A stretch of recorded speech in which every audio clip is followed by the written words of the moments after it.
Diablo. Si Diablo pala. Uy, thank you. Ikaw nagsabi, pinipigil ako sa sarili pinipigil ko. ako. Pumula na kanina kay... Ano, Sinabayan na kita. Para isang penalty na lang tayong dalawa. Sa bagay, si Manjin din naman talaga ay meron parang mga kamukha din sa ibang MPL region. Oo, totoo yan. At hindi lang sa MPL region, pati sarili nating MPL. Ay, diba? tama naman talaga. Maraming kamukha yan. The multiverse of MLBB. Shout out sa mga kamukha ni Manjin Baldas. Shoutout mga ka-multiverse. And ito this is something that we don't see very often anymore. Yung double XP lane na mage, no? Madalas nakikita natin na hindi na to ginagawa dahil nagkakaroon ng lane disadvantage, pero mukhang nagkaroon ng agreement ang both teams, no? Na doon. Na sige, doon na kailangan agad natin magpa-level, and I guess this is something na kapag pantay naman kayo, okay lang. Why not, di ba? Ano dito, napansin ko din na yung sa idea na yon, even sa may mid yung post 5 na talaga yung una nag-clear ng minion wave, ganun din ginagawa ng Team Philippines actually from the previous games na nakita natin. So interestingly enough ay mas nauuna si Bebex by the way sa pag-hit, pero mainit sa may mid. Oy, grabe naman yun. Maro, konti na lang ang kanyang buhay pero mukhang hindi siya. Ay, ayun na, nag-level 4 na. Ayun na yung pinag-uusapan natin kanina yung decimate. Oh, hindi pa masyadong mabilisan kasi wala pang sapatos. Oo, pang nagkaroon ng sapatos yan, alam nyo na guys, dito ka lang makakakita ng tumatakbo pero parang nagbe-brisk walking lang. Ay, diba? nagbe-brisk walking na parang tumatakbo. Imagine mo, ikaw ba, pagka tumakbo ka ng walang sapatos, masakit. Masakit yun, Okay, boss. hindi mo bibilisan. Pero kapag ang isa si Zora, again with that first skill, mataas ang snowball potential ng isang Terizla. I mean, sa isang Martis. Sa kapag pinag-uusapan natin ng mga early game junglers. Kaya nga favorite lately si... Muntikan ko na rin masabi si Teresa. Si Martis. Si Martis. Kasi Martis yun eh. Oh. Ay, ito yung mga, di ba, Martis yarn. sa Martis, di ba, meron din flavor na maasim. Ito yung mga pwede magmaasim. Oo. Kasi pag nagmaasim sila, mataas yung potential na makasecure ng kill as compared to other junglers pag nag-level 4. Grabe naman si Aizen, medyo napalalim yata doon. Talagang pipigilan pa nga yata. Pero dahil dyan na magkakaroon ng kill naman against Forbid, Alpha with a kill. Ang hirap noon, nag-iisa siya sa kanyang mundo, sa kanyang real world manipulation. Tatama ang Numenon Blast na dalawa. Pero mukhang tutusukin lang lamang si Smile doon. And that's a kill going to the hands of the Martis. Pero mukhang maghahanap pa siya ng kanyang pangatlo. Si Aizen ngayon ay delikado. Puputok with a Vengeance Strike na manggagaling dito kay Terizla. At kailangan na nga tumakas dito ni Zora. Still a very great play coming in from the side of Egypt. Si Alpha nag-init doon. Oo, napagandang pagpapwesto para sa kanya dahil dyan 2-0-1 siya pero hindi pa rin yata tapos yung laban natin. Talagang pinamamahayan ng mga players ang mga purple buff ng isa't isa. Maaagawan ni Soda by the way si Sora. So maganda for them.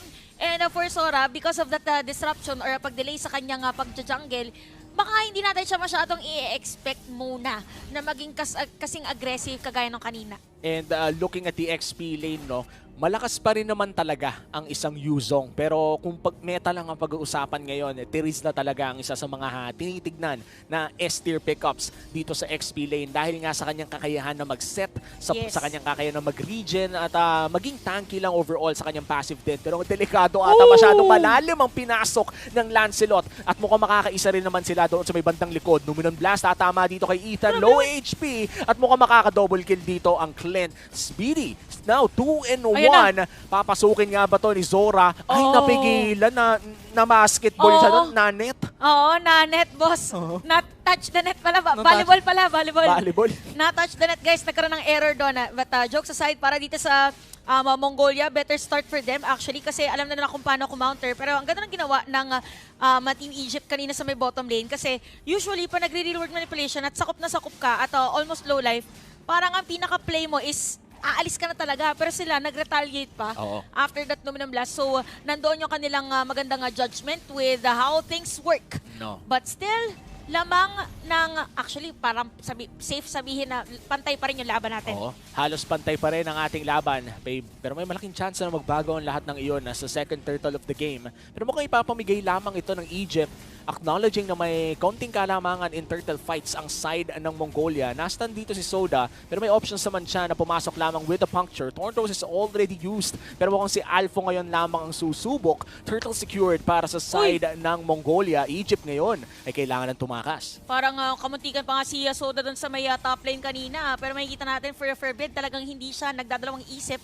Nagamitan dito ang kanyang reward manipulation at sa may bottom lane, patuloy lang ang galaw ng ating mga players. And things are looking good for Mongolia actually. Dahil meron na silang pinagkukuhanan din ng damage from Forbid.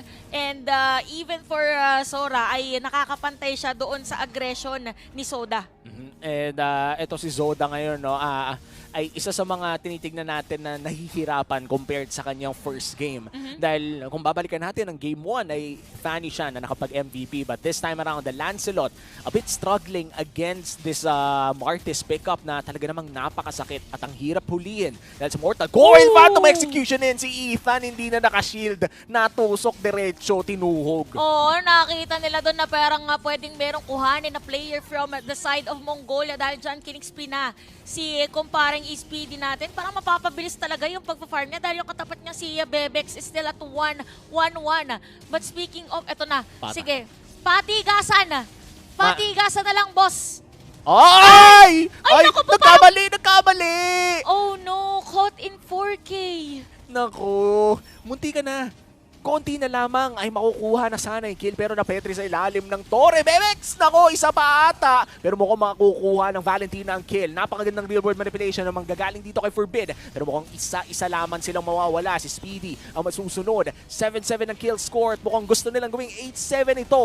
Grabe na to. 8-8 dahil pinasok pa nila si Maro. At mukhang ma-outplay na naman nila underneath the turret. At buhay pa nga rin si Maro. Grabe na itong mga nangyayari sa laro natin, guys. Ramdam mo na mainit yung mga players tsaka nanggigigil kasi yung mga ganong desisyon na talagang mag-overstay ka sa ilalim ng Torre, yun yung talagang nanggigigil ka na konti na lang may kill na eh. Kaya to eh. Kayang-kaya to eh. So, something na kailangang ma-remind ang mga players, kailangan nilang kalmahan sa mga ganong moments kasi nagdodouble ang damage ng turret hits. So, for the side of Mongolia, maganda ang lagay para sa kanila dahil sila din ang makakasecure ng turtle for this game. And even for the side of Egypt, parang nagpapadikta sila ngayon sa rotation ng kalaban nila. Tapos nagkakaroon din ng parang over-aggression errors. Kumbaga, katulad na lamang ng ginawa ni Alpha, pero mukhang mahihila ang isa at babagsak na rin ang humila dahil si Kaja mawawala. Papasukin dun sa may bandang likod, ang Dragon ay nandyan na rin. Double kill for the side of Mongolia. Bebex ngayon ay gumaganti. Oo, nakakakita na tayo dito ng liwanag para sa ng Mongolia and even Aizen doing a great job kasi even on those turtle takes, mapapansin natin na talaga nauuna siya with that Black Dragon form. Kaya naman ang movement ngayon ng Egypt, sabi nila, magpupush na muna kami ng Torre sa mga ibang lanes. Kasi successfully masira nila doon sa may bottom lane. But for the side of Team Mongolia, nakapwesto na naman sila doon sa pwedeng buff ni Kuya Soda. Pagdating niya dyan, wala na siyang aabutan. Wala na nga. Yung cameraman nga, hindi nakahabol eh. Paano pa kaya si Zoda? Pero mukhang may mahihila silang isang importante, si Zora ang mawawala. Pero Numinum Blast tatama lamang sa isa. At kailangan na nga tumakas dito ng Mongolia. Hindi yata sila mahahabol ng Egypt dito, Chantel. Oo, walang added movement speed for them. Wala ding conceal during that moment. So 8 na ang ating score. Mas mainit ngayon ang pinapakita ng ating dalawang koponan. So for the side of Egypt, medyo struggling sila on taking objectives kasi gaya ng binanggit natin, lagi nauuna yung Mongolia dun sa mga posisyon. So sabi nila, dito muna tayo. Pupwesto muna tayo. Saan yung timer na? No. May lumabas na timer kanina na 1. Ano lang yan, check lang kasi lalabas na yung Lord Mama 20 seconds. So ngayon sa may orange buff naman, si Ethan nandito, pwede magkaroon ng information at pwede magkasalubungan sa middle lane. And ang ganda nga ng pwesto dito ng Mongolia around the Lord Pit. Alam nila na malaking objective ito at kung makukuha nga nila ang pinakaunang Lord ng game, ay pwede nilang pabilisin ang pag-snowball o pag-secure ng late game na meron dito si Zaura. Dahil alam naman natin na ang Martis ay napakasakit in the early to the mid game pero nagpo-fall off by the time na umabot na ang late game dahil nga sa mga tanky items na pwedeng bilhin dito ng side ng Egypt. So for Egypt, the name of the game is patagalin ng konti. Oo, para yung crit din talaga nung Clint ay maramdaman at mas maging sustainable dito si Alpha. So far kasi ang difference nila dito ng YSS, parang ay YSS tuloy yung Yuzhong. Yung Yuzhong kasi pwede talaga mag-penetrate sa back, so may added vision for them. Hindi naman ganun pwedeng talagang mag-advance yung Kaja. Pero Lord ay sinisimulan na ng ating dalawang teams. So nakatago ngayon kung nasaan si Soda pero si Sora ay nakaharap. Parang kakaibang bagyo ang ating mararamdaman. Pero kung seal play na gagawin. Uy, si Aizen nahanap nila with a divine judgment pero mukhang hindi mabuburst dahil makakapag-dragon pa nga doon sa may bandang loob. Si Alpha ngayon ay tumatakas with a puncture. Aizen very low na HP pero hindi makakatapos ang torn apart memory. At ayan na nga ang saksak. Isa ang nawala para sa side ng Egypt. At mukhang Ethan naman! Bakit nagpapogi ka pa? Kamuti ka na sana yun, Kuya Ethan. Dahil dyan, ikaw yata ang mabibigyan. Habang si Speedy dito yung mag-free hit lang, medyo magulo yung teamfight natin. Si Sora may nandun. Si Speedy namatay na rin. Tapos ano nang nangyari? Nakasalubog si Sora pero hindi pa rin namatay. Nasa harapan mo ni. Tutuklawin ka na, hindi mo pa tinusok. Pero ayan na, duduraan ata dito ni Smile. Pero mukhang hindi na niya tinuloy. Hindi mo na sabi niya, teka lang, pipiliin kong maging mabuting tao ngayon. Ako muna ay magsasmile. Tama, ngiti muna. Ay, ngiti, alam mo, ngiti mo na. Dura mo pagka masakit ka na. Yung pag-sure-surnament na. And this Valentina. Ang gulo na na. Ang gulo ng teamfight na yun actually. Oo nga, parang alam mo yung hindi mo gets kung Sino ba target nyo? ang gulo. Pero siguro nararamdaman na rin nila ang pressure. Pressure na lang din kasi could have been the target of Egypt na si Aizen muna. Di ba si Aizen yung una lang yung gustong i-burst. Then nagbago. But definitely for Mongolia, isa yung sa mga strength nila kasi talagang nag-shift sila towards Alpho na nakapag-penalty zone. So dahil doon medyo, doon nag-start rather yung pagkakaliko-liko ng targeting na ating mga players. Pero ito na naman parang deja vu. Yung ating nakikita, nakapwesto na naman. Consilve na naman. Tapos si Aizen na naman yata yung kamunti ka na Hala! Hala ka! Bakit mag-isa si Bebex? Naku, bakit nyo naman iniwan si Brody? At ngayon it is a 5v4. Ang ganda ng pwesto ng side ng Egypt at si Alpha ay papasok doon sa likod. Ethan with the Numenon Blast at hindi tatama doon sa kanyang mga target at mahihila pa nga doon sa likod si Zora at mukhang mababurst na rin siya ng kupunan ng Egypt. Buhay pa rin naman at si Ethan ngayon ay sinusubukan isa na naman, isa lang ang namatay. 1-for-1 pa pero mukhang may Lord priority ang Egypt dito. What kind of agimat is it na ginagamit ng Team Mongolia? Pero sabi dito ng Egypt dahil doon sa pagkawala ng buhay ng majority ng mga players na force nila pa uwi, makukuha nila yung Lord. 10-13 ang ating score. Yes lamang si Mongolia pagdating doon sa kills and even the gold lead. Pero kasi para dito sa Egypt, pagdating doon sa pagkuha ng Lord, doon naman sila umangat. Almost a 3-minute Lord dance, inabot na ng Luminous. And that was really good for the side of Egypt. Naging 1-for-1 man ang trade ng kills. Nagkaroon naman sila ng Luminous Lord na magmamarcha sa kanilang kupunan. And this is really good for them in terms of pushing. Dahil may chance na makuha nila ang bot lane inhibitor turret o kaya ay ma-clear nila ang mga second tier turrets na meron pa sa mid lane at top lane. At saka if I'm not mistaken, mas malawak din yung range ng Clint as compared to Brody. So, hindi din ganun magiging madali para sa Mongolia na dumepensa, not unless nasa dulo siya. No real world manipulation dito ni Forbid. So, kailangan na talagang ingatan dito ng Egypt si Speedy para yan, ay sinasabi natin nga mga criticals, guys, kaya mabilis lang talaga makakapag-push itong team na to. Pero naiwan yung mid, by the way. Uy, may hinila pero yung tank ata ang nahila nila. Nice cancel with the penalty zone. Pero mukhang hindi nila itutuloy ang laban doon sa may bandang likod dahil si Aizen ay nakapasok to sa kanilang marksman. Nice regen na nagbumula dito sa Yuzong. Pero hindi ata magiging sapat yun dahil 1-for-1 na. XP, 4 XP na nangyari. Nakita natin tumatakbo si Sora pero sabi niya, teka, saan ba ako tatakbo? Saan pa papunta? Pero aalis lang muna siya dito sa ating mapa. And look at that. Team Egypt, this time around, sila naman talaga nagbibigay ng pressure. Napakakunat ni Alpho kanina. Ang ganda nung count, siya ang hero today. Alpho Male Master Race Edition. Alpho Male.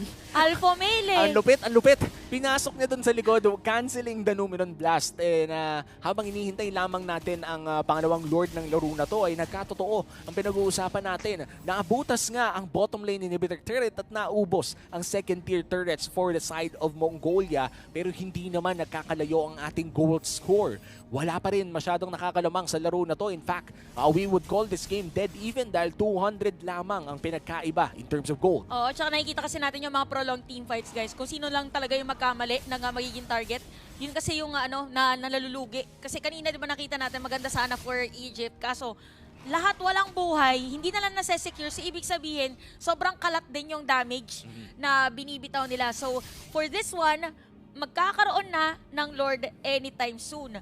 For the side of Mongolia, pwedeng sila yung mauna, tapos hindi nila ipaalam na nag-Numinon Blast si Ethan. Oh, and ito yung Numinon Blast na hindi mo talaga mararamdaman dahil bukod sa malayo na, nakatago pa, may flicker pa. And these are tools na pwede talagang gamitin ni Ethan para maiwasan yung makancel. Dahil kapag harap-harapan yung ginagawa ay kailangan mo pang isipin kung tatakutin ka ni Smile, tatalunan ka ni Alpho, o even worse ay hilain ka ni Maro. And this time around, of course, it's not yet an evolved Lord. 18 minutes pa dadating yun. So fairly madali in terms of bursting this. Pero flicker in, nakahanap agad sila ng isa. Naku, target nila dito si Ethan pero makakatakas pa nga habang si Forbid naman dito ginamit ay real manipulation. May iwan, Alpho is gonna be down, tapos yung Dragon ay nandito na. Nako po, Master Shenron ay nandito na. Aizen with a free hit. Pero hahabol, so dahil nandito na rin. Wala nang buhay mga players na Mongolia na baliktad pa nga ang sitwasyon. Akala natin Mongolia yung lamang. Pero sabi dito na Egypt, kami na namin nung game number 1. Hindi na namin kayo pahabulin pa. Ethan, walang immortality at aalis na muna sila. Nice flicker. That could have been lethal for the side of Mongolia. Yun yung tipo na gahiblang bala. Yung naligaw. Tumaas siguro balahibo nun. Tumaas balahibo, may mga sumikip, may mga napatayo. Yun yung mga konti na lang, alam mong natalo ka na dapat. At balikan natin, no, kung ano nga ba nangyari sa team fight na yon. Nagsimulang pumasok ang Egypt with a proactive play pero hindi naging sapat ang kanilang damage at kinailangan nilang to turn around. But look at his Speedy here. Napakaganda ng kanyang kiting at kanyang pag-deal ng damage and usage of his abilities as well para lamang ay makakuha ng espasyo at makapag-deal ng damage from a safe space. Pero mukhang makakakuha na naman ng kill ang side ng Mongolia with Maro down. No po, si Ethan dito ay mabibigyan na rin. Alpha with a kill. Pero dediretso si Kuya Aizen. Sabi niya, teka, parang wala yung aking mga kakampi. Pero si Sora, habang nakita naman dito ni Soda, si Forbid, naku po, medyo makapal talaga kapag kayong pader ang mapupuntahan. Alpha is down. Hinahabol pa rin. Pang ilang beses natin nakita na halos walang buhay yung iba. Pero pababawi! Wow! Wow! Oh, wow! Wow! What was that? Ang galing naman nun. Hindi ko nakita kung saan nanggaling yung damage pero mukhang yung Valentina ay nagtatago lang sa may bandang Kedli. Ipupush na nga ng Egypt. Is this the sweep? Parang ito na yata yung iniintay nila. Nandito na rin si Speedy. Dalawang real manipulation ang nagkabigayan doon. Pero Forbid, wala na buhay yung Lord. Walang dedepensa para sa side ng Mongolia. Kaya naman, sa laban na to, Egypt.